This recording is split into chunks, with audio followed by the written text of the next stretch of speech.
ko sinasabi na ang mga trabaho na hindi nanghuhuli ng kriminal ay walang gamit. Or hindi sila importante. Importante sila. They are of equal importance sa ating organisasyon. Kailangan kayo dyan.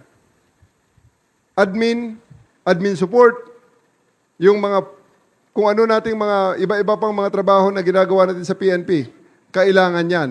However, special emphasis is given to our commanders. Bakit? Kasi ako'y naniniwala na ang mga commanders, yan ang supervisor ng frontline policemen. At maliwanag sa atin na ang frontline policemen natin, ang trabaho ay manghuli ng kriminal.